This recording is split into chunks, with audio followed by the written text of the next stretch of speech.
Hello students, part 1 में 1 से 25 question solve कर चुके हैं और आज पार्ट 2 में 26 से 50 क्वेश्चन पॉलिटी के सॉल्व करेंगे। क्वेश्चन नंबर 27, भारत में न्यायपालिका की संरचना और अधिकार क्षेत्र के संदर्भ में निम्नलिखित कथनों पर विचार कीजिए। कौन से सही हैं? स्टेटमेंट नंबर फर्स्ट, सर्वोच्च न्यायालय के पास मामलों को एक उच्च न्यायालय से दूसरे उच्च न्यायालय में स्थानांतरित करने का अधिकार है। स्टेटमेंट आपका बिल्कुल सही है, क्योंकि सर्वोच्च न्यायालय के पास मामलों को एक उच्च न्यायालय से दूसरे उच्च न्यायालय में स्थापित करने की शक्ति होती है। यह प्राधिकरण पूरे भारत में न्याय प्रणाली की दक्षता और निष्पक्षता को बनाए रखने में इसकी भूमिका का एक अहम हिस्सा है, इसलिए आपका ये पहला स्टेटमेंट सही हो जाएगा। सेकंड, जिला अदालतें मुख्य रूप से गंभीर आपराधिक अपराधों से संबंधित मामलों की सुनवाई के लिए जिम्मेदार होता है। ये स्टेटमेंट अभी आपका बिल्कुल सही है, क्योंकि जिला अदालतें भारत में गंभीर आपराधिक मामलों का निपटाती हैं और उनके पास हत्या, चोरी और अन्य महत्वपूर्ण आपराधिक मामलों का अधिकार क्षेत्र है, इसलिए ये भी आपका करेक्ट हो जाएगा। स्टेटमेंट नंबर 3, उच्च न्यायालय के पास मौलिक अधिकारों को बहाल करने के लिए रिट जारी करने की शक्ति होती है। ये भी आपका सही है, क्योंकि संविधान के अनुच्छेद 226 के तहत मौलिक अधिकारों की रक्षा और उन्हें बहाल करने के लिए रिट जैसे बंदी, प्रत्यक्षीकरण, परमादेश, उत्प्रेषण और अन्य रिट जारी कर सकती है, इसलिए आपका ये भी सही है। स्टेटमेंट नंबर 4, सर्वोच्च न्यायालय अपने अपीलीय अधिकार क्षेत्र के तहत राज्यों के बीच विवादों की प्रत्यक्ष सुनवाई कर सकता है। ये स्टेटमेंट आपका गलत हो जाएगा, क्योंकि अपीलीय अधिकार क्षेत्र के अंतर्गत नहीं, इसमें आएगा राज्यों के बीच विवाद सर्वोच्च न्यायालय के मूल अधिकार क्षेत्र में आते हैं, ये अपीलीय अधिकार क्षेत्र में नहीं आते, इसलिए आपका ये स्टेटमेंट गलत हो जाएगा। इसलिए आपका first, second and third correct है। क्वेश्चन नंबर 28, भारत में न्यायिक सक्रियता के संदर्भ में निम्नलिखित में से कौन से कथन सही हैं? जनहित याचिका उन व्यक्तियों को अनुमति देती है जो प्रत्यक्ष तौर पर पीड़ित नहीं है। उन लोगों की ओर से मामले दर्ज करने की अनुमति देते हैं जिनके अधिकारों का उल्लंघन किया जा रहा है। ये स्टेटमेंट भी आपका बिल्कुल सही है, क्योंकि भारत में न्यायिक सक्रियता विशेष रूप से जनहित याचिकाओं के माध्यम से न्यायालयों के लिए उन मामलों की सुनवाई करने की अनुमति देती है जो सीधे तौर पर किसी मामले से प्रभावित नहीं होते।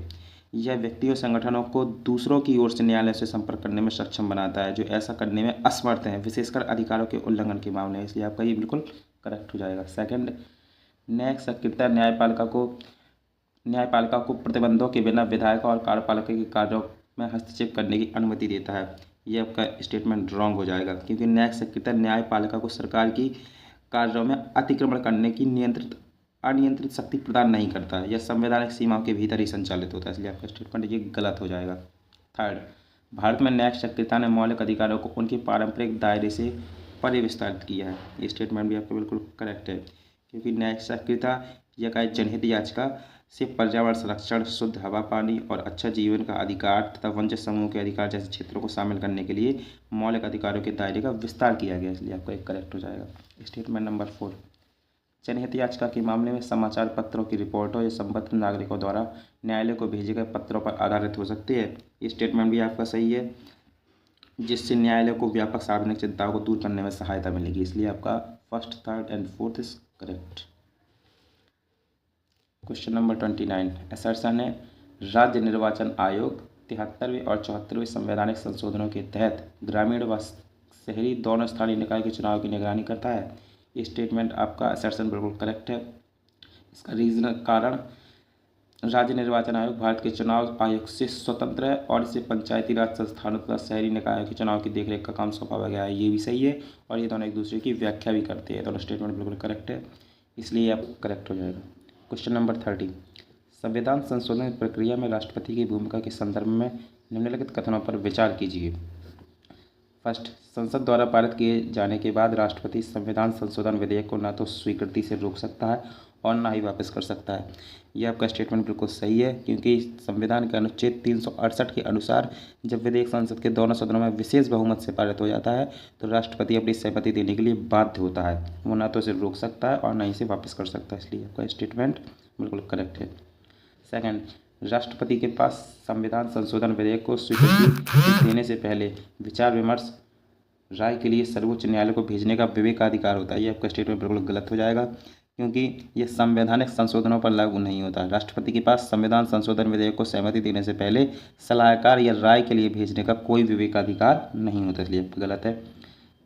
स्टेटमेंट नंबर 3, संविधान में संशोधन के लिए राष्ट्रपति की मंजूरी आवश्यक है, लेकिन संसद के दोनों सदनों से संशोधन विधेयक पारित होने के बाद उनकी मंजूरी एक औपचारिकता है। ये स्टेटमेंट आपका बिल्कुल सही है, क्योंकि 24वें संशोधन अधिनियम 1971 ने राष्ट्रपति के लिए एक संवैधानिक संशोधन विधेयक को अपनी सहमति देना अनिवार्य बना दिया, इसलिए आपका स्टेटमेंट बिल्कुल करेक्ट है। First and third correct. Question number 31, Bharat की संघीय संरचना के संदर्भ में निम्नलिखित कथनों पर विचार कीजिए। भारत को संविधान में राज्यों के संघ के रूप में जाना जाता है। ये स्टेटमेंट आपका बिल्कुल गलत है, क्योंकि संविधान के आर्टिकल 1 के तहत भारत को राज्यों का संघ के रूप में नहीं बल्कि राज्यों का संघ के रूप में वर्णित करता है, इसलिए आपका स्टेटमेंट रॉन्ग हो जाएगा। सेकंड, केंद्र और राज्यों के बीच शक्तियों का विभाजन 3 सूचियों पर आधारित होता है, संघ, राज्य और समवर्ती। ये स्टेटमेंट आपका बिल्कुल करेक्ट है, क्योंकि भारतीय संविधान की 7वीं अनुसूची के माध्यम से केंद्र और राज्यों के बीच शक्तियों का विभाजन स्थापित करता है, जिसमें संघ सूची, राज्य सूची और समवर्ती सूची के विषय शामिल होते हैं। स्टेटमेंट नंबर 3, संविधान संघीय संसद द्वारा राज्य की सीमा में एक तरफा परिवर्तन करने की अनुमति देता है। ये भी आपका बिल्कुल करेक्ट है, क्योंकि संविधान के अनुच्छेद 3 संसद को राज्यों की सीमाओं को बदलने, नए राज्यों का निर्माण करने या राज्यों के नाम बदलने की शक्ति प्रदान करता है, इसलिए आपका second and third is correct. Question number 32, कथन 1, सांस्कृतिक और भाषाई पहचान को प्रतिबिंबित करने के लिए स्वतंत्रता के बाद भारत में भाषाई राज्यों का गठन किया गया। ये आपका स्टेटमेंट बिल्कुल सही है, क्योंकि जब भारत स्वतंत्र हुआ तो और स्वतंत्रता मिलने के बाद भाषाई आधार पर राज्यों के पुनर्गठन की मांग बहुत प्रमुख हो गई और 1953 में पहले भाषाई राज्य के रूप में आंध्र प्रदेश का गठन किया गया, जिसका गठन तेलुगु भाषी क्षेत्र के आधार पर किया गया। भारत की सांस्कृतिक विविधता को बनाए रखने के लिए इसने सहायता की, इसलिए आपका ये बिल्कुल करेक्ट है।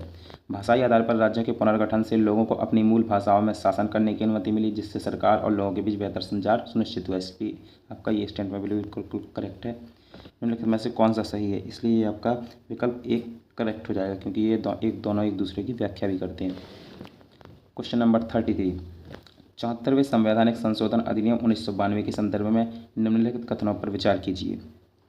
इसमें शहरी क्षेत्रों में नगर पालिकाओं की स्थापना का प्रावधान है तथा जनसंख्या के आधार पर उन्हें 3 प्रकारों में वर्गीकृत किया गया है। स्टेटमेंट आपका बिल्कुल करेक्ट हो जाएगा, क्योंकि 74वें संविधान संशोधन अधिनियम 1992 में ग्रामीण से शहरी बनने वाले क्षेत्रों के लिए नगर पंचायतों, छोटे शहरी क्षेत्रों के लिए नगर पालिका परिषदों और बड़े शहरी क्षेत्रों के लिए नगर निगमों जैसे शहरी स्थायी निकायों की स्थापना का प्रावधान था।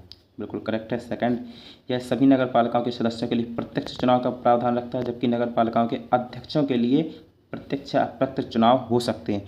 ये स्टेटमेंट भी आपका बिल्कुल करेक्ट है, क्योंकि अध्यक्षों के चुनाव की प्रक्रिया भिन्न हो सकती है और संबंधित राज्य द्वारा बनाए गए कानून के आधार पर इसका चुनाव प्रत्यक्ष या अप्रत्यक्ष हो सकता है, लेकिन सदस्यों का चुनाव प्रत्यक्ष ही होगा। स्टेटमेंट नंबर 3, प्रत्येक नगर पालिका में आधी सीटें महिलाओं के लिए आरक्षित होनी चाहिए, जिनमें अनुसूचित जाति, अनुसूचित जनजाति की महिलाओं के लिए आरक्षित सीटें भी शामिल होंगी। ये स्टेटमेंट आपका बिल्कुल रॉन्ग है, क्योंकि शहरी स्थायी निकायों में महिलाओं के लिए आरक्षण 50% नहीं बल्कि 1/3 अर्थात 33% है। यह आरक्षण न केवल सामान्य सीटों पर लागू होता है बल्कि SC ST के लिए आरक्षित सीटों पर भी लागू होता है, इसलिए ये आपका रॉन्ग हो जाएगा। नंबर 4, नगर पालिकाओं को आर्थिक विकास और सामाजिक न्याय के लिए योजना तैयार करने का अधिकार दिया गया है और उन्हें 12वीं सूची में सूचीबद्ध कार्य सौंपे गए हैं। ये आपका बिल्कुल सही है, क्योंकि 74वां संशोधन था, यह नगर पालिकाओं को 12वीं अनुसूची में सूचीबद्ध 18 विषय सौंपता है, जिसमें नगर नियोजन, भूमि उपयोग का विनियमन, सार्वजनिक स्वास्थ्य और स्वच्छता आदि शामिल होते हैं, इसलिए आपका ये 4th स्टेटमेंट भी करेक्ट हो जाएगा। इसलिए आपका C नंबर सही है, फर्स्ट, सेकंड और फोर्थ। क्वेश्चन नंबर 34, संवैधानिक संशोधन प्रक्रिया में राष्ट्रपति की भूमिका के संदर्भ में कथनों पर विचार कीजिए। फर्स्ट, जब कोई संवैधानिक संशोधन विधेयक संसद के दोनों सदनों द्वारा विशेष बहुमत से पारित किया जाता है और राष्ट्रपति इसके प्रावधानों वास्तु से असहमत होकर इसे पुनर्विचार के लिए संसद को वापस भेज सकता है, ये आपका स्टेटमेंट रॉन्ग हो जाएगा, क्योंकि आर्टिकल 368 के अनुसार राष्ट्रपति को संसद द्वारा विशेष बहुमत से पारित किए गए संवैधानिक संशोधन विधेयक को स्वीकृति देना संवैधानिक रूप से आवश्यक है। इसमें आपकी कोई न विवेकाधीन शक्ति और न वीटो की शक्ति होती है, इसलिए आपका ये रॉन्ग हो जाएगा। सेकंड, राष्ट्रपति किसी संवैधानिक संशोधन विधेयक पर सहमति रोक सकता है यदि विधेयक को राज्य विधानसभाओं की अपेक्षित संख्या द्वारा अनुमोदित नहीं किया गया है। ये स्टेटमेंट भी आपका रॉन्ग हो जाएगा, क्योंकि यह सुनिश्चित करने की जिम्मेदारी संसद की होती है, राष्ट्रपति की नहीं। संसद द्वारा पारित होने के बाद व्यक्तिगत राय या प्रक्रियात्मक मुद्दों की परवाह किए बिना राष्ट्रपति की मंजूरी इसमें अनिवार्य होती है, इसलिए आपका ये भी रॉन्ग हो जाएगा। थर्ड, केंद्र और राज्यों के बीच शक्तियों के विभाजन से संबंधित एक संवैधानिक संशोधन विधेयक संसद द्वारा पारित किया जाता है और राष्ट्रपति राज्यों से अनुसमर्थन की आवश्यकता के बिना सहमति दे सकता है। ये भी आपका स्टेटमेंट रॉन्ग हो जाएगा, क्योंकि कुछ संवैधानिक संशोधन होते हैं जिनमें कम से कम आधे राज्य विधानसभा द्वारा अनुसमर्थन की आवश्यकता होती है। यदि कोई विधेयक संघीय प्रावधानों को प्रभावित करता है तो राष्ट्रपति इस अनुसमर्थन के बिना इसे मंजूरी नहीं दे सकता, जैसा कि अनुच्छेद 368 क्लॉज 2 द्वारा अनिवार्य है। इसलिए आपका ये भी गलत हो जाए। इसलिए इसका डी विकल्प ना तो 1, ना ही 2 और ना ही 3 ये करेक्ट हो जाएगा। क्वेश्चन नंबर 35, व्यक्तिवाद और सामाजिक न्याय के प्रति भारतीय संविधान के दृष्टिकोण के संदर्भ में निम्नलिखित कथनों पर विचार कीजिए। फर्स्ट, भारतीय संविधान व्यक्तिगत स्वतंत्रता का समर्थन करता है, लेकिन सभी परिस्थितियों में व्यक्तिगत अधिकारों पर समुदाय आधारित अधिकारों को प्राथमिकता देता है। ये स्टेटमेंट आपका रॉन्ग हो जाएगा, क्योंकि भारतीय संविधान हमेशा व्यक्तिगत अधिकारों पर समुदाय आधारित अधिकारों को प्राथमिकता नहीं देता। यह व्यक्तिगत स्वतंत्रता और सामुदायिक अधिकारों दोनों के मध्य संतुलन स्थापित करना चाहता है। ये आपका रॉन्ग हो जाएगा। सेकंड, संविधान सामाजिक न्याय के उपायों के रूप में सकारात्मक कार्रवाई को समाहित करता है, जिससे यह सुनिश्चित होता है कि ऐतिहासिक रूप से वंचित समुदाय अपने व्यक्तिगत अधिकारों का प्रभावी ढंग से उपयोग कर सकें। ये स्टेटमेंट आपका बिल्कुल करेक्ट हो जाएगा, क्योंकि सामाजिक न्याय को भारतीय संदर्भ में व्यक्तिगत स्वतंत्रता प्राप्त करने के लिए एक महत्वपूर्ण साधन माना जाता है। इसलिए आपका ये करेक्ट हो जाएगा। स्टेटमेंट नंबर 3, भारतीय संविधान का उदारवाद व्यक्तिगत स्वायत्तता के साथ साथ सामूहिक कल्याण पर बल देकर शास्त्रीय पश्चिमी उदारवाद से अलग है। ये भी आपका करेक्ट है। संविधान मानता है कि सभी के लिए समान अवसर सुनिश्चित करना विशेष रूप से वंचित समूहों सच्ची व्यक्तिगत स्वतंत्रता को साकार करने के लिए आवश्यक है। इसलिए आपका सेकंड और third is correct. Question number 36, 73वें और 74वें संविधान संशोधनों के अनुसार राज्य वित्त आयोग की भूमिका के संदर्भ में निम्नलिखित कथनों पर विचार कीजिए। फर्स्ट, राज्य वित्त आयोग राज्य सरकार और पंचायतों के साथ साथ नगर पालिकाओं के बीच कर राजस्व के वितरण के सिद्धांतों की सिफारिश करता है। ये आपका बिल्कुल करेक्ट है। सेकंड, राज्य वित्त आयोग को स्थानीय सरकारों की वित्तीय स्थिति की समीक्षा करने और उनकी वित्तीय स्वायत्तता में सुधार के उपायों की सिफारिश करने का अधिकार है। ये भी करेक्ट है आपका। राज्य वित्त आयोग की सिफारिशें राज्य सरकार के लिए बाध्यकारी है और उन्हें एक निर्दिष्ट समय सीमा में लागू किया जाना चाहिए। ये स्टेटमेंट आपका रॉन्ग हो जाएगा, क्योंकि सिफारिशें ये कानूनी रूप से बाध्यकारी नहीं है। सिफारिशों को लागू करने के लिए कोई कानूनी रूप से अनिवार्य समय सीमा भी नहीं है और राज्य सरकार उन्हें लागू या अस्वीकार करने के लिए स्वतंत्र है। इसलिए आपका स्टेटमेंट रॉन्ग हो जाएगा। 4, राज्य वित्त आयोग केंद्रीय वित्त आयोग की तरह हर 5 वर्ष में राज्य विधानमंडल को अपनी रिपोर्ट प्रस्तुत करता है। ये स्टेटमेंट आपका बिल्कुल करेक्ट है, क्योंकि यह रिपोर्ट स्थानीय सरकारों के बीच राजस्व और वित्तीय संसाधनों के वितरण पर विस्तृत सिफारिशें प्रदान करती हैं। इसलिए आपका फर्स्ट, सेकंड एंड फोर्थ इस करेक्ट हो जाएगा। क्वेश्चन नंबर 37, भारत में न्यायाधीशों को हटाए जाने के संदर्भ में निम्नलिखित कथनों पर विचार कीजिए। फर्स्ट, एक न्यायाधीश को साबित कदाचार, अक्षमता या सार्वजनिक विश्वास में कमी के आधार पर पद से हटाया जा सकता है। ये स्टेटमेंट आपका गलत हो जाएगा, क्योंकि संविधान के अनुच्छेद 124 क्लॉज 4 के तहत साबित कदाचार या अक्षमता के आधार पर तो हटाया जा सकता है, साबित कदाचार और अक्षमता, लेकिन सार्वजनिक विश्वास में कमी के आधार पर उसे पद से हटाने का कोई आधार नहीं बनता। इसलिए आपका ये पहला स्टेटमेंट गलत हो जाएगा। किसी न्यायाधीश को हटाने के प्रस्ताव को संसद में प्रस्तुत किए जाने से पहले लोकसभा के कम से कम 100 सदस्यों तथा राज्यसभा के 50 सदस्यों के हस्ताक्षर होने चाहिए। ये स्टेटमेंट आपका बिल्कुल करेक्ट है। स्टेटमेंट नंबर 3, किसी न्यायाधीश को हटाने के लिए प्रत्येक सदन में कुल सदस्यता के बहुमत के अतिरिक्त उपस्थित और मतदान करने वाले सदस्यों के 2/3 बहुमत की आवश्यकता होती है। ये भी आपका बिल्कुल करेक्ट है, क्योंकि न्यायाधीश को पद से हटाने के लिए प्रस्ताव को एक विशेष बहुमत से पारित किया जाता है। इसलिए आपका ये भी करेक्ट हो जाएगा। इसलिए आप में सेकंड और third is correct. Question number 38, genocide convention 1948 के संबंध में निम्नलिखित कथनों पर विचार कीजिए, कौन से सही है। पहले तो आप ये जानिए कि जोनोसाइड होता क्या है। जोनोसाइड को पूर्ण या आंशिक रूप से एक राष्ट्रीय, जातीय, नस्लीय या धार्मिक समूह को नष्ट करने के इरादे से किए गए कृत्यों के रूप में परिभाषित किया जाता है। फर्स्ट, यह संयुक्त राष्ट्र महासभा द्वारा अपनाई गई पहली मानवाधिकार संधि है। यह आपका स्टेटमेंट बिल्कुल करेक्ट है, क्योंकि जोनोसाइड के अपराध की रोकथाम और सजा पर कन्वेंशन 1948 के रूप में माना जाता है। यह संयुक्त राष्ट्र महासभा द्वारा अपनाई गई पहली मानवाधिकार संधि है। इसलिए आपका ये फर्स्ट स्टेटमेंट करेक्ट हो जाएगा। सेकंड, जोनोसाइड एक ऐसा अपराध है जो युद्ध काल और शांति दोनों समय हो सकता है। ये भी आपका बिल्कुल करेक्ट है। जोनोसाइड को एक अपराध माना जाता है, ये दोनों समय हो सकता है। थर्ड, भारत इस अभिसमय का हिस्सा नहीं है। ये स्टेटमेंट आपका बिल्कुल गलत हो जाएगा, क्योंकि भारत जेनोसाइड कन्वेंशन का एक हस्ताक्षर करता है। भारत ने वर्ष 1949 में संधि पर हस्ताक्षर की और वर्ष 1959 में इसकी अभिपुष्टि की। भारत कन्वेंशन के एक पक्षकार के रूप में इसमें सहयोग करता है, इसलिए आपका first and second is correct. 39, लोकतंत्र में संविधान की प्राथमिक भूमिका के संदर्भ में निम्नलिखित कथनों पर विचार कीजिए। फर्स्ट, संविधान मुख्य रूप से सरकार के कामकाज के लिए एक रूपरेखा प्रदान करता है, लेकिन इसका उद्देश्य नागरिकों के मौलिक अधिकारों का संरक्षण करना नहीं है। ये स्टेटमेंट आपका बिल्कुल गलत हो जाएगा, क्योंकि संविधान केवल सरकारी कार्यों के लिए एक प्रक्रियात्मक दस्तावेज नहीं है। इसमें ऐसे प्रावधान भी शामिल हैं जो नागरिकों के मौलिक अधिकार अर्थात फंडामेंटल राइट का संरक्षण करता है। सेकंड, यह औपचारिक प्रक्रिया का पालन किए बिना एक संविधान को मनमाने ढंग से संशोधित किया जा सकता है, क्योंकि यह केवल निम्न दिशा निर्देशों के एक सेट के रूप में कार्य करता है। ये भी आपका बिल्कुल गलत हो जाएगा, क्योंकि अधिकांश संविधान संशोधन के लिए परिभाषित प्रक्रिया की आवश्यकता होती है, ताकि यह सुनिश्चित किया जा सके कि परिवर्तन मनमाने ढंग से किए जाएं। उदाहरण के लिए, भारतीय संविधान में केवल अनुच्छेद 368 में निर्धारित प्रक्रिया के आधार पर संशोधन किया जा सकता है, इसलिए आपका स्टेटमेंट बिल्कुल गलत हो जाएगा। स्टेटमेंट नंबर 3, संविधान शक्तियों का पृथक्करण सुनिश्चित करता है तथा संभावित सरकारी अतिक्रमण से नागरिकों की स्वतंत्रता का संरक्षण करता है। स्टेटमेंट आपका बिल्कुल करेक्ट है, क्योंकि संविधान की प्राथमिक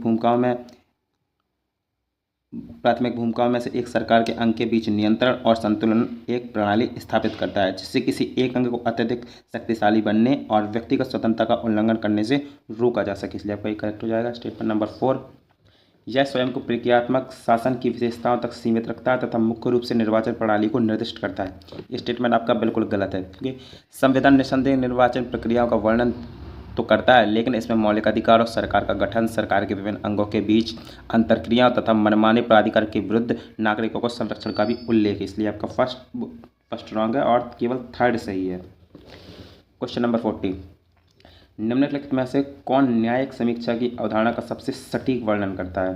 फर्स्ट, न्यायपालिका सरकारी बजट की समीक्षा करती है। ये स्टेटमेंट आपका बिल्कुल गलत हो जाएगा, क्योंकि न्यायपालिका सरकारी बजट की समीक्षा नहीं करती। यह मुख्य रूप से विधायिका का उत्तरदायित्व है, न कि न्यायपालिका का। सेकंड, चुनाव परिणामों के प्रति सरकार के अनुपालन की गारंटी न्यायपालिका द्वारा दी जाती है। ये भी आपका रॉन्ग है, क्योंकि न्यायपालिका निर्वाचन संबंधी विवादों में शामिल तो हो सकती है। न्यायिक समीक्षा का एक मूलभूत घटक यह सुनिश्चित करना नहीं है कि प्रशासन चुनावों का परिणामों का अनुपालन करेगा। यह आपका रॉन्ग हो जाएगा। थर्ड, न्यायपालिका कानूनी और सरकारी कार्यवाही की संवैधानिक वैधता की जांच करती है। ये स्टेटमेंट आपका बिल्कुल करेक्ट है। न्यायिक समीक्षा न्यायपालिका की शक्ति को संदर्भित करती है। यह सुनिश्चित करता है कि सभी सरकारी कार्य संविधान के अनुरूप हों, इसलिए इसकी जांच कर सकती है। डी, न्यायपालिका सरकारी अधिकारियों की नियुक्ति का पर्यवेक्षण करती है। आपका स्टेटमेंट बिल्कुल रॉन्ग है, क्योंकि न्यायपालिका सरकारी अधिकारियों की नियुक्ति की निगरानी नहीं करती है। हालांकि चुनौती दिए जाने पर ऐसी नियुक्तियों की वैधता की समीक्षा कर सकती है, इसलिए आपका रॉन्ग हो जाएगा। केवल सी सही है। क्वेश्चन नंबर 41, लोकतंत्र की आलोचनाओं के संदर्भ में निम्नलिखित कथनों पर विचार कीजिए। फर्स्ट, नेतृत्व में बार बार बदलाव के परिणाम स्वरूप राजनीतिक अस्थिरता उत्पन्न हो सकती है, जिससे दीर्घकालिक नीति कार्यान्वयन धीमी गति से हो सकता है। ये स्टेटमेंट आपका बिल्कुल करेक्ट हो जाएगा, क्योंकि लगातार बदलाव राजनीतिक अस्थिरता पैदा कर सकते हैं और दीर्घकालिक नीतियों में निरंतर बाधा डाल सकते हैं। इससे विकास की गति भी धीमी हो जाएगी। स्टेटमेंट नंबर 2, लोकतंत्र तेजी से आर्थिक विकास की गारंटी देता है, क्योंकि निर्णय हमेशा जन सहमति से किए जाते हैं। ये स्टेटमेंट आपका बिल्कुल गलत हो जाएगा, क्योंकि यह तेजी से आर्थिक विकास की कोई गारंटी नहीं देता। आर्थिक परिणाम शासन, नीतियों और वैश्विक परिस्थितियों जैसे कई अन्य कारकों पर भी निर्भर करती है। 3, लोकतंत्र के लिए कई हितधारकों के साथ परामर्श की आवश्यकता होती है, जिससे निर्णय लेने की प्रक्रिया में विलंब होता है। स्टेटमेंट आपका बिल्कुल करेक्ट है। फोर्थ, लोकतंत्र के खिलाफ एक प्रमुख तर्क यह है कि यह बहुमत के शासन के पक्ष में अल्पसंख्यक के अधिकारों की उपेक्षा करता है। ये स्टेटमेंट आपका बिल्कुल गलत हो जाएगा, क्योंकि एक अच्छी तरह से काम करने वाले लोकतंत्र का उद्देश्य बहुसंख्यक शासन के खिलाफ अल्पसंख्यक अधिकारों की रक्षा करना है। वास्तव में अल्पसंख्यक हितों की रक्षा करना लोकतांत्रिक प्रणाली की मुख्य विशेषताओं में से एक है, इसलिए आपका स्टेटमेंट नंबर 3 और फर्स्ट इस करेक्ट हो जाएगा। क्वेश्चन नंबर 42, भारत की लोकतांत्रिक प्रणाली के कामकाज के लिए निम्नलिखित में से कौन सा अधिकार आवश्यक है। इसमें से आपका विकल्प नंबर सी मतदान का अधिकार करेक्ट हो जाएगा, क्योंकि मतदान का अधिकार किसी भी लोकतांत्रिक प्रणाली के कामकाज के लिए मौलिक है, क्योंकि यह नागरिकों को सरकार में अपने प्रतिनिधियों को चुनने की शक्ति देता है और साथ में यह सुनिश्चित करता है कि सरकार लोगों के प्रति जवाबदेह बनी रहे और उनकी इच्छानुसार काम करे, इसलिए आपका सी करेक्ट। क्वेश्चन नंबर 43, निम्नलिखित में से किस क्षेत्र ने जनरेटिव प्रीट्रेन ट्रांसफार्मर 4 जैसे एआई टूल से महत्वपूर्ण लाभ प्राप्त किए हैं? इसका आपका ऑप्शन हो जाएगा बी, स्वास्थ्य देखभाल और शिक्षा, क्योंकि स्वास्थ्य सेवा में पूर्वानुमानक विश्लेषण, निदान उपकरण और रोगी देखभाल के लिए एआई उपकरणों का व्यापक रूप से उपभोग किया गया है। शिक्षा में एआई व्यक्तिगत शिक्षा और शौचालय ट्रेनिंग को बढ़ावा देता है, जबकि कृषि और खनन में शिक्षा की तुलना में इसका उपयोग एआई का उपयोग सीमित रूप से किया गया है, और मत्स्य पालन में एआई का उपयोग बहुत न्यूनतम है, और स्वास्थ्य सेवा में भी है शिक्षा की तरह प्रभावशाली नहीं है। और जहाँ तक बात करें डेयरी उद्योग की, तो एआई प्रौद्योगिकियाँ डेयरी आपूर्ति श्रृंखला को धीरे धीरे बदल तो रही हैं, लेकिन अभी स्वास्थ्य और शिक्षा की तरह एआई की प्रौद्योगिकी का कुशलतापूर्वक उपयोग नहीं कर सकी हैं। और कपड़ा क्षेत्र में शिक्षा जैसे अन्य क्षेत्रों की तुलना में एआई को कम व्यापक रूप से अपनाया है, इसलिए आपका स्टेटमेंट नंबर 20 करेक्ट हो जाएगा। क्वेश्चन नंबर 44, भारत के राष्ट्रीय क्वांटम मिशन के संदर्भ में निम्नलिखित कथनों पर विचार कीजिए। यह उन्नत गणना के लिए क्वांटम कंप्यूटर विकसित करने पर केंद्रित है। ये स्टेटमेंट आपका बिल्कुल करेक्ट हो जाएगा, क्योंकि इसका प्रमुख लक्ष्य क्वांटम कंप्यूटर विकसित करना है जो जटिल गणना कर सकते हैं, जो क्रिप्टोग्राफी, सामग्री विज्ञान और दवा की खोज भी कर सकते हैं। सेकंड, इसका उद्देश्य सुरक्षित डेटा ट्रांसमिशन के लिए क्वांटम संचार नेटवर्क का निर्माण करना है। ये आपका बिल्कुल करेक्ट है, क्योंकि इस मिशन का मुख्य उद्देश्य डेटा ट्रांसफर और संचार नेटवर्क स्थापित करना, विशेष रूप से संवेदनशील सरकारी और रक्षा संचार के लिए अटूट इनक्रिप्शन सुनिश्चित करना है, इसलिए आपका ये सही है। थर्ड, यह ब्लॉकचेन सिस्टम में एआई क्षमताओं को बढ़ाता है। ये आपका बिल्कुल गलत हो जाएगा, क्योंकि ब्लॉकचेन सिस्टम में एआई क्षमताओं को बढ़ाने पर ध्यान केंद्रित नहीं करता है, इसलिए आपका first second is correct. Question number 45, अधिकरण एक अर्धन्यायिक निकाय है जिनका उद्देश्य पारंपरिक न्यायालयों पर बोझ को कम करना है। ये स्टेटमेंट आपका बिल्कुल करेक्ट है। सेकंड, भारत में सभी अधिकारियों के पास उच्च न्यायालयों द्वारा किए गए निर्णयों पर अपीलीय क्षेत्राधिकार है। ये स्टेटमेंट आपका बिल्कुल रॉन्ग हो जाएगा, क्योंकि सभी न्यायाधिकरणों के पास उच्च न्यायालय द्वारा दिए गए निर्णयों पर अपीलीय क्षेत्राधिकार नहीं है। न्यायाधिकरण उच्च न्यायालयों के पर्यवेक्षण में कार्य करते हैं। सर्वोच्च न्यायालय ने चंद्र कुमार मामले 1997 में कहा है कि न्यायाधिकरण के निर्णय संविधान के अनुच्छेद 226 के तहत उच्च न्यायालय के अधिकार क्षेत्र के अधीन है, इसलिए आपका स्टेटमेंट बिल्कुल गलत हो जाएगा। अधिकारियों के निर्णयों से अपीली संबंधित उच्च न्यायालय या सर्वोच्च न्यायालय के पास हो सकती है, जो अधिकार को नियंत्रित करने वाले कानून पर निर्भर करते हैं। स्टेटमेंट आपका बिल्कुल करेक्ट हो जाएगा, क्योंकि ट्रिब्यूनल के फैसलों से अपील उच्च न्यायालय या सर्वोच्च न्यायालय के पास हो सकती है। कुछ मामलों में यह अपील सीधे सुप्रीम कोर्ट जा सकती है और इसमें उच्च न्यायालय को दरकिनार किया जा सकता है, इसलिए आपका फर्स्ट एंड थर्ड इस करेक्ट हो जाएगा। क्वेश्चन नंबर 46, पंचायतों के वित्तीय सशक्तिकरण के संबंध में निम्नलिखित कथनों पर विचार कीजिए। अनुच्छेद 243 क्लॉज एच पंचायतों को कर, शुल्क, टोल और फीस अधिरूपित करने, वसूलने और आवंटित करने का अधिकार देता है। ये स्टेटमेंट आपका बिल्कुल सही है। और भारत में पंचायती राज व्यवस्था की स्थापना 73वें संविधान संशोधन 1992 के तहत की गई थी। ये आपका फर्स्ट करेक्ट हो जाएगा। सेकंड, अनुच्छेद 243 क्लॉज आई पंचायतों की वित्तीय स्थिति की समीक्षा के लिए प्रत्येक 5 वर्ष में एक वित्त आयोग के गठन को अनिवार्य करता है। ये भी आपका बिल्कुल करेक्ट है, इसलिए आपका first second is correct. Question number 47, उच्चतम न्यायालय विधिक सेवा समिति के संबंध में निम्नलिखित कथनों पर विचार कीजिए। फर्स्ट, उच्चतम न्यायालय विधिक सेवा समिति विधिक सेवा प्राधिकरण अधिनियम 1987 के तहत स्थापित एक सांविधिक निकाय है। स्टेटमेंट आपका बिल्कुल करेक्ट है, क्योंकि विधिक सेवा प्राधिकरण अधिनियम 1987 की धारा 3A के तहत यह एक वैधानिक या संवैधानिक निकाय है। सेकंड, भारत के मुख्य न्यायाधीश SCLSC के अध्यक्ष के रूप में कार्य करते हैं। ये आपका स्टेटमेंट बिल्कुल गलत हो जाएगा, क्योंकि भारत के मुख्य न्यायाधीश इसके अध्यक्ष के रूप में कार्य नहीं करते, बल्कि सर्वोच्च न्यायालय के वर्तमान न्यायाधीश को समिति के अध्यक्ष के रूप में नामित किया जाता है। ये गलत हो जाएगा। थर्ड, SCLSC समाज के वंचित और सीमांत समुदायों को निःशुल्क और उपयुक्त विधिक सेवाएं प्रदान करती है। ये स्टेटमेंट आपका बिल्कुल करेक्ट हो जाएगा, क्योंकि इसका मुख्य उद्देश्य संविधान के अनुच्छेद 39A के जनादेश को पूरा करते हुए समाज के गरीब, वंचित और सीमांत समुदायों को निःशुल्क और उपयुक्त विधिक सेवाएं प्रदान करना, सभी के लिए न्याय की पहुंच को सुनिश्चित करना है, इसलिए आपका फर्स्ट एंड थर्ड इस करेक्ट हो जाएगा। क्वेश्चन नंबर 48, सांख्यिकी और कार्यक्रम कार्यान्वयन मंत्रालय द्वारा आरंभ किया गया ई साक्षी मोबाइल एप्लीकेशन संसद सदस्यों को अनुमति देता है। ए, संसद सदस्य स्थानीय क्षेत्र विकास योजना के तहत विकास परियोजना का प्रस्ताव, ट्रैक और पर्यवेक्षण करने की। ये स्टेटमेंट आपका बिल्कुल करेक्ट है। बुनियादी अवसंरचना परियोजनाओं के लिए निजी कंपनियों को धन आवंटित करने की आपका रॉन्ग हो जाएगा। अपने निर्वाचन क्षेत्रों में विकास परियोजनाओं के लिए धन आवंटित करने से रिलेटेड ये है ही नहीं, इसलिए आपका ये रॉन्ग हो जाएगा। आर्थिक विकास के लिए स्थानीय व्यवसाय को ऋण प्रदान करना भी इसका उद्देश्य नहीं है, इसलिए आपका फर्स्ट स्टेटमेंट करेक्ट हो जाएगा। क्वेश्चन नंबर 49, राष्ट्रीय समाज रक्षा संस्थान NIST निम्नलिखित में से किस विभाग के तहत संचालित होता है? इसमें आपका ऑप्शन बी करेक्ट हो जाएगा, सामाजिक न्याय और अधिकारिता विभाग द्वारा।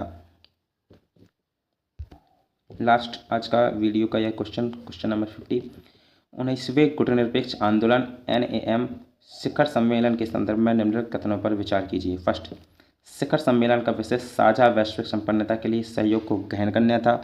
यह आपका बिल्कुल करेक्ट हो जाएगा, क्योंकि इसका विषय साझा वैश्विक समृद्धि के लिए सहयोग को गहन करना था, जो समृद्धि के लिए वैश्विक सहयोग को बढ़ावा देने पर केंद्रित था, इसलिए आपका करेक्ट हो जाएगा। सेकंड, कंपाला घोषणा ने संयुक्त राष्ट्र को प्राथमिक बहुपक्षीय संगठन के रूप में सुदृढ़ करने पर बल दिया। ये भी आपका बिल्कुल करेक्ट हो जाएगा, क्योंकि शिखर सम्मेलन में अपनाई गई कंपाला घोषणा ने सदस्य देशों से संयुक्त राष्ट्र को प्राथमिक बहुपक्षीय संगठन के रूप में सुदृढ़ करने का आह्वान किया, जो वैश्विक शासन और बहुपक्षवाद का समर्थन करने के लिए नाम की प्रतिबद्धता को दर्शाता है। स्टेटमेंट नंबर 3, दक्षिणी सूडान इस शिखर सम्मेलन में गुटनिरपेक्ष आंदोलन का 121वां सदस्य बना। स्टेटमेंट भी आपका बिल्कुल करेक्ट है।